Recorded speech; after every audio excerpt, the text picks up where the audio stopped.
with water.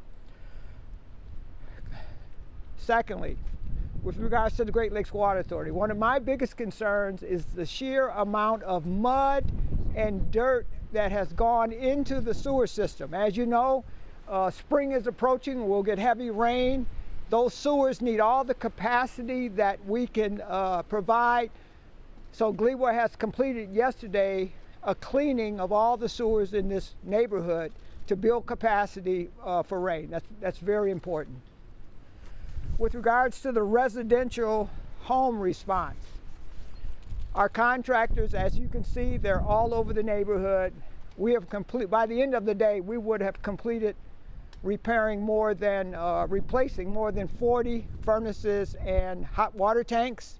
We have another 30 or so to go. We'll get an average of 10 done a day. So Friday, Saturday, and Sunday, we would have completed the known furnaces and hot water tanks. That's important because we're trying to get people out of the hotel. If we can get the electricity repaired in the home, we can get heat and hot water, then the rest of the punch list, the smaller things, can be done while people are in their homes.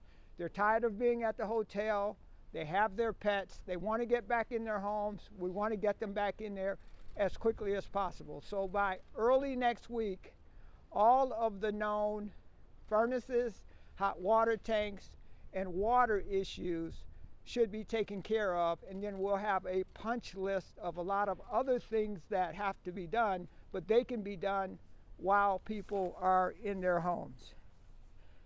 At the hotel, there are approximately still 186, I believe, people that are still in the hotel. I know that 12 got out yesterday and returned home to some of the homes that have been repaired. The claim process there's been a lot of questions from the community about the claims process. Tomorrow, our third-party administrator will be at Patton Rec Center to address the community. We have 171 members that have filed a claim. Of the 171, there are 89 vehicles. We know that people need those vehicles to get to work, and so we're going to fast track the vehicles. We have 27 of them that were towed to the 4th precinct. 19 of them, people have filed claims. What has been done as a normal practice in the past, if the water got above the floorboard in the car, we're just going to tow it out. We've already identified a salvage company, and we'll work with the homeowner to pay a fair market value for those vehicles. With the other ones, we will obviously have to, if they can be repaired, we'll have to work it out with the homeowner, a price to get the cars repaired. But it's important to get the cars back so people can get to work. I expect this weekend, because people work during the week, that we're going to get a lot of work done. There are more than 50 people right now in the community working on furnaces, hot water tanks, and electricity type issues. So that's the claim process. I've talked about the hotels. The residential repairs are going fine. We're going to get a lot of work done this weekend, and hopefully by early next week, we'll have to be, there'll be onesies and twosies that come up, people that have not contacted us yet. But for the most part, every known furnace and hot water tank and plumbing issue will be taken care of by early next week. With that, I'll take any questions. I guess where you guys are in the inspection process, is that already kind of wrapped up, and that's why we're moving forward with the furnaces? Yes, that's a good question. We're going back. There were 188 homes that simply needed to remove debris and to be sanitized.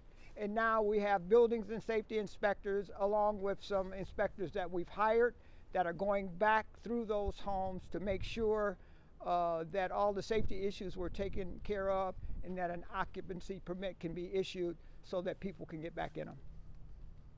I'm sure as the infrastructure continues to age, we might see more of these. What have you learned from this experience? What might you do different next time?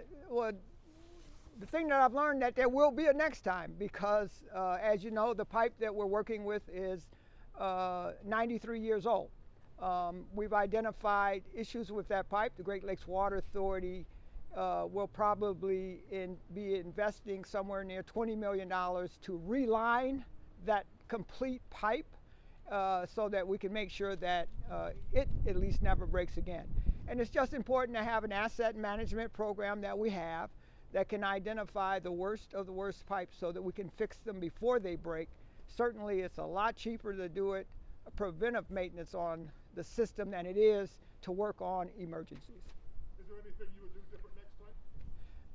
I think we're going to go back and do an after action report with regards to how this was handled.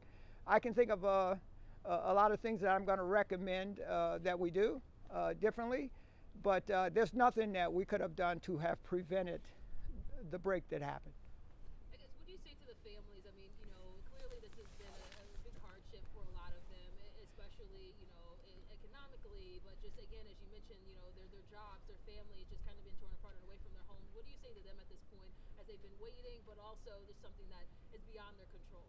Yeah, I say that we all understand, and we have a lot of empathy for what they're going through. But I want to tell you, my staff, the city as a whole, the community, we've been working almost 24 hours a day to address this issue. And the fact that we have gotten as far as we have gotten, the pipe has already been repaired. We'll be done with furnaces. There's going to be more than 70 homes that have brand new furnaces and hot water tanks. And I know it was an inconvenience, but we're working as fast as we can to make things normal again. One last question for me. I guess as you mentioned, like, you know, there will be a next time. Is there any prep or awareness to, you know, homeowners to prepare them for next time? Well, I could talk all day about some of the things that I see every day, and even in my home. You should have a cutoff so that you can shut your own water off and you don't need to call DWSD if you have an internal plumbing issue in your home. You should, at least every 2 years, snake out and clean your storm drains to make sure. You should disconnect your downspouts so that water isn't going into the foundation. But there's lots of information on our website that is recommendations on what people can do preventively. Any other questions? All right, thanks for coming.